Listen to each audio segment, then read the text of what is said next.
Hello students, मैं S Narayana from catalyst coaching centre new bus stand Piro एक बार फिर से हाजिर हूँ आप सबों के बीच। क्लास 12th का एक्सरसाइज 4.4 का जो क्वेश्चन और कॉन्सेप्ट बता चुके थे उसके आगे का भाग लेकर के आप देखेंगे। उसमें पिछले वाले पार्ट 1 में 4.4 के पार्ट 1 में आपको हम क्वेश्चन नंबर 1 तक पढ़ा चुके थे। अभी इस पार्ट में आपको हम क्वेश्चन नंबर 2 से सॉल्यूशन बताएंगे। क्वेश्चन नंबर 2 में देखिए, यहाँ जो डिटर्मिनेंट दिया हुआ है आपको, ये तीसरी कोटि का डिटर्मिनेंट दिया हुआ है क्योंकि इसमें देखिए 3 पंक्ति और 3 स्तंभ हैं। इसलिए अब आपको इसमें निकालना है उपसारणिक और सहखंड निकालना है, क्योंकि पहले वाले क्वेश्चन में भी वही था। इस सब में क्वेश्चन में यही करना है, 1-2 नंबर दोनों क्वेश्चन में यही करना है कि आपको प्रत्येक अवयव का उपसारणिक और सहखंड बताना है। तो उपसारणिक निकालने का तरीका क्या था, आपको बताए थे कि जिस एलिमेंट का उपसारणिक निकालना है उसके पंक्ति और उसके स्तंभ को हटा दीजिए, और उसके पंक्ति और स्तंभ को हटाने के बाद में जो सारणिक बच जाए वही क्या हो जाएगा, उसका उपसारणिक हो जाता है। और जब सहखंड निकालना था तो आपको बताए थे कि उपसारणिक में आपको -1 के पावर i + j से गुणा कर देना है। तो चलिए इस फॉर्मूला का उपयोग करते हुए आगे बढ़ते हैं। देखिए अब यहाँ पे जैसे इसमें पहले आपको अवयव 1 का उपसारणिक निकालना है। तो इस 1 का उपसारणिक निकालने के लिए इसका पंक्ति 1 0 0 और इसका स्तंभ ये 1 0 0 को समाप्त कर देना होगा, और इसको समाप्त करने के बाद में जो सारणिक बचेगा वही इसका उपसारणिक होगा। तो उपसारणिक आपको यहाँ पे क्या बचेगा, इसके पंक्ति को और इसके स्तंभ को समाप्त करने पर आपके पास बच जाएगा 1 0 0 1। तो यही देखिए इसका उपसारणिक हो गया। अब इसको सूचित करना है, उपसारणिक को सूचित करते हैं हम लोग एम अक्षर से। तो एम के साथ आई जे लगता है, तो यहाँ आई और जे के नाम पे क्या लगा, देखिए तो ये पहले पंक्ति का और पहले स्तंभ का अवयव है, इसलिए इसमें लगेगा M11 साइन। यानी M11 का मान जो होगा यहाँ पे अवयव 1 को सूचित कर देंगे हम यहाँ पे किससे, A11 से का उपसारणिक M11 बराबर 1 0 0 1। अब तीसरा गुना कीजिए, 1 से 1 में गुना करेंगे तो 1, 0 से 0 में गुना करेंगे तो 0, 1 - 0 का मान कितना हो जाएगा, 1। अब देखिए इसका सहखंड निकालना था, सहखंड निकालना है तो देखिए -1 के पावर i + j। तो यहाँ i के वैल्यू है 1 और j का भी वैल्यू कितना हो गया, 1। i माने पंक्तियों की संख्या, j माने स्तंभों की संख्या। तो 1 का देखिए पंक्ति संख्या 1 का कौन सा है, पहला नंबर, और स्तंभ संख्या कौन सा है, तो पहला नंबर ही। तो i का भी मान 1, j का भी मान 1। तो -1 के पावर 1 + 1 गुने M11, तो -1 के पावर 2। तो बताए थे आपको कि पिछले वीडियो में कि -1 के पावर यदि कोई जोड़ा अंक रहे, जैसे 2 4 6 8 रहे, तो उसका वैल्यू प्लस में होता है। विषम अंक रहने पे, मतलब 1 3 5 7 रहने पे माइनस में वैल्यू होता है, लेकिन यहाँ पे तो जोड़ा अंक है 2, तो इसका वैल्यू प्लस में होगा। तो 1 गुने 1 बराबर क्या आ जाएगा यहाँ पे, 1। तो इस तरह से आप अब देखिए अगला है आपको अवयव 0 का उपसारणिक। तो अवयव 0 का उपसारणिक निकालने के लिए तो देखेंगे 0 के लिए उपसारणिक निकालना होगा तो क्या करेंगे, तो अवयव 0 का उपसारणिक निकालना है। तो कौन से अवयव 0, मान ली इस अवयव 0 का बता रहे हैं, इसका उपसारणिक निकालना है। तो इसका पहले कौन सा एलिमेंट संख्या क्या होगा इसका, तो ए से छोटा एलिमेंट संख्या कैसे पता चलेगा, देखिए इसको। तो ये किस पंक्ति में है, पहली पंक्ति में, तो A1। किस स्तंभ में है ये 0, तो ये दूसरे स्तंभ में है, 1 2 3, तो ये दूसरे स्तंभ में। तो इसको किससे सूचित करेंगे हम लोग, A1 2 से। अगर इस 0 को सूचित करना हो किससे सूचित करेंगे हम लोग, A। अब देखिए पहली पंक्ति में है तो 1, और तीसरे स्तंभ में है तो A1 3। अब इसको इस 0 को सूचित करना होगा, कैसे सूचित करेंगे, तो A। और ये किस पंक्ति में, दूसरी पंक्ति में है तो 2, और किस स्तंभ में है, तो पहले स्तंभ में है तो A21। इसको सूचित करना होगा कैसे सूचित करेंगे, तो A। दूसरी पंक्ति में है तो 2, और दूसरे स्तंभ में है तो फिर 2। इसमें सूचित करना है इसको तो A। इसमें दूसरी पंक्ति में है तो 2, और तीसरे स्तंभ में है तो 3, तो A2 3 माने A23 द्वारा इसको सूचित करेंगे। इस 0 को सूचित करना होगा कैसे सूचित करेंगे, तो A। इसमें किस पंक्ति में है, तो ये किस पंक्ति में है, तो 1 2 3। देखिए पंक्ति ऐसे गिनते हैं, बाएं से दाएं पंक्ति, और ऊपर से नीचे आता तो स्तंभ गिनते हैं।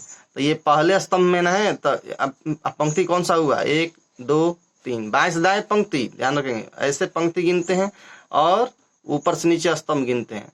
तो पहले पंक्ति गिनिए, इस जीरो का पंक्ति कौन सा है, तो इस जीरो का पंक्ति है 3 नंबर, 1 2 3 नंबर। तो A3 स्तंभ कौन सा है, तो पहला स्तंभ है, तो A31, इस जीरो के लिए A31 हो जाएगा संकेत।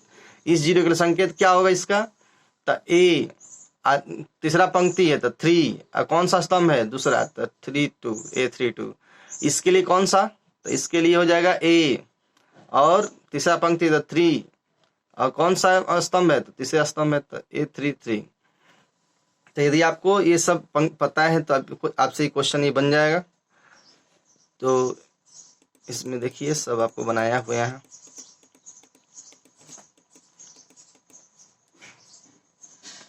प्रत्येक एलिमेंट के लिए निकाला हुआ है, और जिसके लिए उपसारणिक निकालना है उसको क्या करना है, उसके पंक्ति और उसके स्तंभ को भूल जाना है।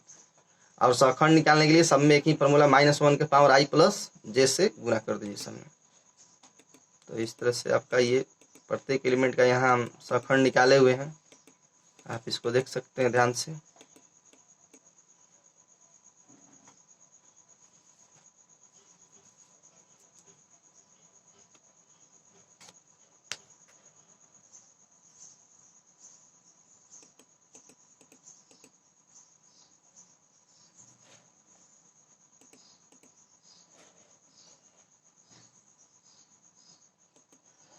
आप अवयव का सिंबल याद रखते हैं तो आपको निकालने में बहुत काफ़ी सहूलियत होगा, क्योंकि पहले याद रखना कि किस पोजीशन पर है, पोजीशन का मतलब किस पंक्ति और किस स्तंभ में है, क्योंकि उसी से आपको पता चलेगा।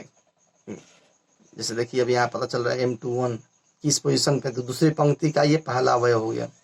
M22 लिखा हुआ तो दूसरी पंक्ति के दूसरे अवयव के लिए बात होगी। तो अवयव को सूचित करते हैं छोटा ए से, और सारणी को सूचित करते हैं हम लोग बड़ा M से, और ऐसे कर करके आपको प्रत्येक अवयव का निकालना है। पहले आपको निकालना है उपसारणी, बाद में निकालना है सखंड। तो सखंड बराबर सूत्र आपको इस्तेमाल करना है, -1 के पावर i प्लस j गुणे उपसारणी j। सखंड को सूचित करते हैं हम लोग कैपिटल ए से, इसलिए देखिए यहाँ कैपिटल ए सब लिखा हुआ है। स्मॉल ए सूचित करते हैं अवयव की संख्या को,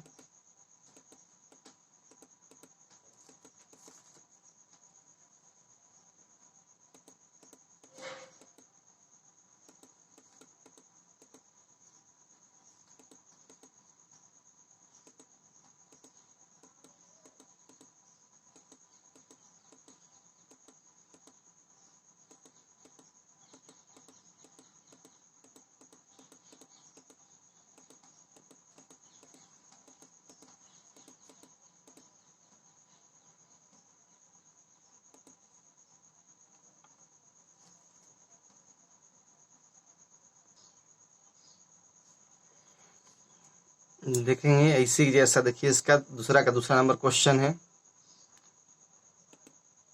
दूसरा नंबर में देख लीजिए, इसी तरह एकदम सेम टू सेम क्वेश्चन है। आप यहाँ देखिए ये भी जो है 3 कोटि का ही डिटर्मिनेंट है। इसी को डिटर्मिनेंट के प्रत्येक अवयव का आपको उपसारणिक और सखंड निकालना है। तो ये जो एक यहाँ पे एलिमेंट दिया हुआ है, तो एक जो दिया हुआ है ये अवयव संख्या कौन सा हुआ, पहला पंक्ति का पहला स्तंभ का अवयव हुआ, पहला पंक्ति का पहला अवयव, तब A11 इसका कौन सा हो जाएगा, A1 0 के लिए क्या हो जाएगा सिंबल अवयव संख्या A12, 4 के लिए A13। देखिए आपको यहाँ दिया होगा, देखिए 1 के लिए A11 लिखा हुआ है ना, 0 के लिए A12, और 4 के लिए देखिए यहाँ A13 लिखा हुआ है। ये लिखना जाता है तब उपसारणिक लिखने एकदम ऑटोमेटिक आ जाएगा। तो A13 के जाहिर सी बात से उपसारणिक M13 हो जाएगा, A12 के लिए उपसारणिक M12 हो जाएगा।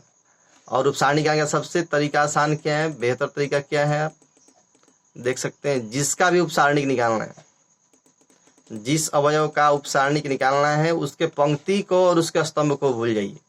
जैसे देखिए हमको एक का उपसारणिक निकालना है यहाँ पे, तो एक का उपसारणिक निकालना है तो एक के पंक्ति और एक के स्तंभ को भूलने के बाद जो सारणिक बच गया वही उपसारणिक हो गया एक का।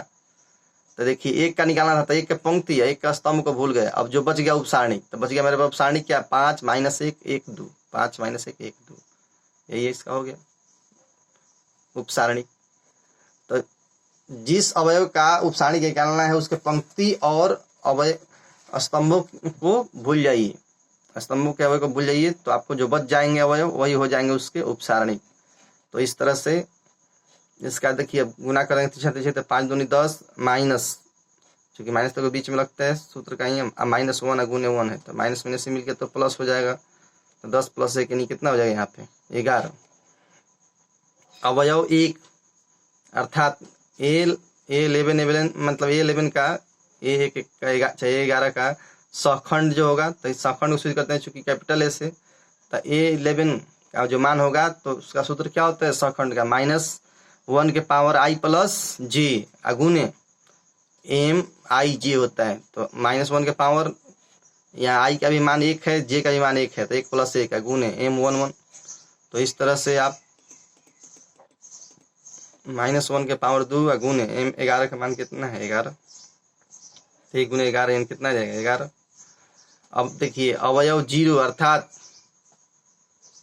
अवयव 0, यहाँ पे इस 0 की बात करते हैं तो ये पहली पंक्ति का दूसरा अवयव है, तो A12 अवयव 0 अर्थात A12 का उपसारणिक, तो इसका उपसारणिक निकाला गया था देखिए M12, तो यहाँ हो गया कितना 3 0,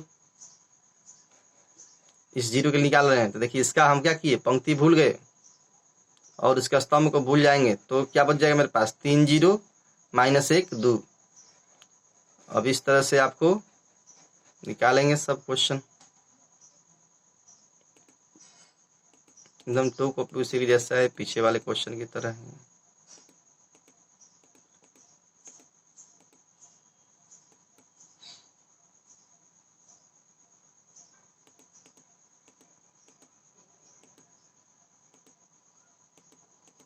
आपसे क्वेश्चन बना कर कॉपी पेस्ट को देखेंगे, एक बार समझ लेंगे इससे, और उसके बाद कॉपी बना के देखेंगे। सब में यही ही काम करना है आपको, पहले उपसारणिक निकालना है, फिर आपको सहखंड निकालना है।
तो इस तरह से ये दूसरा नंबर क्वेश्चन यहाँ तक कंप्लीट होता है। देखिए क्वेश्चन नंबर 3 देखिए, क्वेश्चन नंबर 3 जो कह रहा है कि दूसरी पंक्ति के अवयवों के सहखंडों का प्रयोग करके आपको मान निकालना है, दिए गए सारणी का मान निकालना है। तो दूसरी पंक्ति के सहखंडों का उपयोग करके, मतलब आपको पहले जो क्वेश्चन में दिया हुआ है 2 0 1 इसका सहखंड निकालना होगा, और सहखंड निकालने के बाद में आपको इसका मान निकालना है। तो इसका मान निकालने के लिए फॉर्मूला आपको पढ़ाए थे ना कि सहखंड का फॉर्मूला क्या होता है कि अवयव अगुने सहखंड। तो इसका संगत अवयव क्या हो जाएगा, a22 अगुने A22, इसका a21 इंटू A21, इसका a22 इंटू A22, इसका a23 इंटू A23 फॉर्मूला लगाया। क्यों, क्योंकि देखिए दूसरा पंक्ति का ना ये सब एलिमेंट है। देखिए इसको समझने के लिए आप पीछे फार्मूला देख सकते हैं। पीछे जो फार्मूला आपको पढ़ाया गया था, देखिए ये फार्मूला लग जाएगा यहाँ पे। दूसरी पंक्ति का निर्देश होगा तो A21 डिटरमिनेंट का value into A21, A22 into A22, A23 into A23। आपके पास small A21, A22, A23, small का तो पता है, कैपिटल का मान निकालना है, माने यहाँ पे सखंड निकालना होगा। तो सखंड निकालने का तरीका भी आप लोग देख चुके, कैसे हम लोग निकाले हैं सखंड। तो सखंड यहाँ निकालेंगे हम। तो दूसरी पंक्ति के लिए निकालते हैं सखंड। तो उसके लिए पहले तो हमको उपसारणिक निकालना होगा, बिना उपसारणिक के तो सखंड निकलेगा नहीं। अब जैसे देखिए हमको दो, मान लीजिए हमको दो के लिए उपसारणिक निकालना है, तो दो के लिए उपसारणिक पहले निकालेंगे। तो ये इसका दो के लिए इसका एलिमेंट सिंबल होगा क्या, A21 होगा सिंबल। तो इसका जाहिर सी बात है उपसारणिक का सिंबल क्या होगा, M21, और सखंड का सिंबल क्या होगा, कैपिटल A21। तो इस तरह से इसका मान देखिए, दो के लिए निकालेंगे तो उपसारणिक, तो पहले देखिए दो का पंक्ति भूल जाएंगे और दो का स्तंभ भूल जाएंगे, तो मेरे पास क्या बचा उपसारणिक में 3, 8, 2, 3। तो इस तरह से ये बचेगा। तो देखिए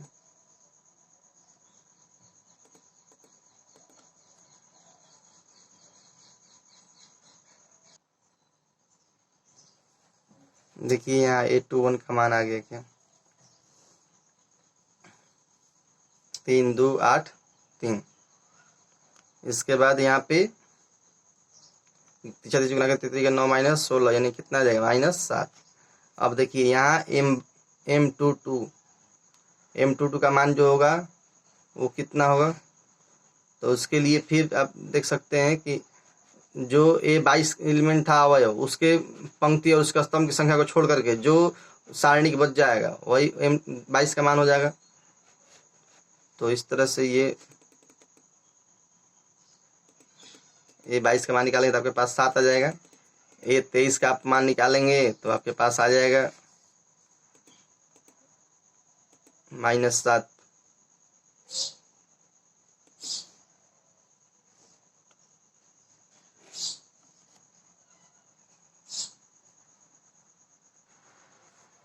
अब इस तरह से आप देखेंगे इसका जो मान आ गया है A21, A22, A23 का मान जो आ गया, उसके बाद डेल्टा का यहाँ मान जो होगा डिटरमिनेंट का वैल्यू, वो क्या हो जाएगा आपको A21 into capital A21, A22 into capital A22, A23 into capital A23। अब जो आया मान सब काम भर दिए, रखने के बाद में हल करेंगे, हो जाएगा।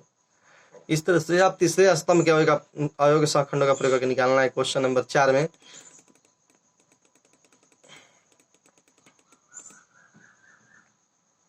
तीसरे स्तंभ का सखंड क्या क्या है, वहाँ वाई जेड, यहाँ जेड एक्स, और यहाँ पे क्या एक्स वाई। तो तीसरे के लिए देखिए यहाँ पे वाई जेड। तो यदि वाई जेड के लिए बात करते हैं तो इसका अवयव सिंबल क्या होगा, तो ए, स्मॉल ए पहली पंक्ति में तो 1, और तीसरा अवयव है A13, इसके लिए A23, इसके लिए A33। इसलिए देखिए फार्मूला यहाँ बना इसका डिटरमिनेंट वैल्यू का A13 into capital A13, A23 into capital A23, A33 into capital A33। और इस तरह से बन के फार्मूला आपका तैयार होगा। तो पहले मान निकालना हमको A13 का, तो -1 के पावर 1 + 3 इंटू M13। तो वाई जेड के लिए निकालते हैं। देखिए तो वाई जेड के लिए यदि बात करते हैं तो इसके लिए इसके स्तंभ को भूलिए, इसके पंक्ति को भूल जाइए। तो क्या बच गया आपके पास डिटरमिनेंट, तो बच गया 1 वाई 1 जेड, 1 वाई 1 जेड। देखिए बच गया जो डिटरमिनेंट वही हो गया। तो उपसारणिक निकालने के लिए आपको पहले भी सिखा चुके, बार बार कह रहे हैं कि आपको जिसका उपसारणिक निकालना है, जिस अवयव का, उसके पंक्ति और उसके स्तंभ को भूल जाइए। अब की बार जेड एक्स का निकालना होगा। तो देखिए जेड एक्स का निकालना होगा। जेड एक्स अर्थात क्या, जेड एक्स मतलब A23 दूसरी पंक्ति का तीसरा अवयव न हुआ जेड एक्स। तो इसके निकालना होगा। तो इसके पंक्ति 1 वाई जेड एक्स को भूल जाइए, इसका स्तंभ को Y Z Z X, X Y को भूल जाइए। तो बच जाएगा मेरे पास 1 एक्स 1 जेड। तो देखिए ये बच जाएगा। तो आपको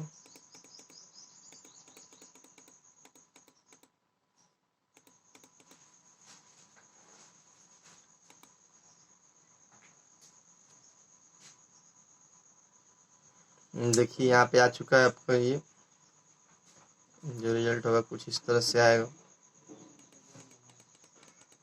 और जो मान होगा A33 इसका भी आप निकाल लीजिए। अब और बाद में सब वैल्यू को हम यहाँ पे रख देंगे। अब रखने के बाद आप हल करेंगे तो देखिए A13 का मान है यहाँ YZ, कैपिटल A13 का मान आ गया Z माइनस वाई, A22 का मान आ गया ZX, कैपिटल A23 का मान आ गया क्या माइनस Z का minus Z minus X, A33 का मान आया XY है, कैपिटल A33 का मान क्या हो गया Y माइनस X। तो इस तरह से इसका जो वैल्यू आपके पास आया ये देखिए जो आएगा यहाँ पे YZ square Y square Z, Y से Y में गुना हुआ तो Y स्क्वायर Z, ये देखिए minus plus minus ZX, Z minus X हो गया। यहाँ पे अभी कोष्ट में रख रहे हैं, बाद में गुना करेंगे इस माइनस को, केवल माइनस यहाँ पे गुना कर दिए। यहाँ XY से Y में गुना तो XY स्क्वायर माइनस XY है, यहाँ पे X है तो X स्क्वायर Y हो जाएगा, इससे दोनों में गुना कर दिए। इसके बाद देखेंगे देखिए यहाँ पे YZ square Y square Z जो तो पहले था वही रख दिए। अब देखिए माइनस ये plus minus Z square X minus minus मिल के plus ZX square plus XY square minus X square Y। अब यहाँ गौर करेंगे ये देखिए माइनस Y स्क्वायर Z आप plus YZ square, YZ square आपको कहाँ है प्लस में, तो ये देखिए माइनस Y स्क्वायर Z को पहले रख दिए, इसको बाद में कर दिए। यहाँ plus XY square plus XY square minus Z square X, XY square को पहले किए और Z स्क्वायर X को बाद में कर दिए। फिर यहाँ है plus minus X square Y plus ZX square को बाद में कर दिए। इस तरह से देखिए अब यहाँ पे माइनस YZ कॉमन लिए तो यहाँ इससे भाग देंगे तो देखिए माइनस Y ले लिए तो 2 Y में से Y खत्म हो गया, एक Z खत्म हो गया तो क्या बच गया, एक Y माइनस प्लस माइनस ये Y खत्म हो गया, 2 Z में से Z खत्म हो गया तो एक Z बच गया। अब यहाँ देखिए इस दोनों में से X कॉमन लिए तो X निकले कॉमन तो Y square minus Z square. अब यहाँ देखिए माइनस X स्क्वायर है कॉमन ले लिए यहाँ से तो माइनस ले लिए कॉमन तो माइनस माइनस कट जाएगा तो यहाँ बच जाएगा प्लस Y, ये माइनस प्लस माइनस यहाँ बच जाएगा क्या Z। अब इस ऐसा करने से हमको फायदा क्या होगा, देखिए तीनों जगह पे आपको Y माइनस Z कॉमन ले सकते हैं। देखिए यहाँ पे Y square minus Z square जो है तो इसको A square minus B square पर तोड़ सकते हैं, A minus B into A plus B पे। अब Y माइनस Z तीनों जगह देखिए कॉमन हो गया, निकाल सकते हैं बाहर। अब यहाँ देखिए क्वेश्चन बच गया माइनस YZ, यहाँ बच जाएगा X into Y plus Z minus X square. तो इस तरह से आपको Y minus Z minus YZ plus XY plus XZ minus X square, और ये बच जाएगा आपको जो आना है यहाँ पे। अब फिर इसको गुना करेंगे, इसको हल करेंगे तो जो आना है आपको ये आ जाएगा। तो इस तरह से आपको क्वेश्चन नंबर ये कंप्लीट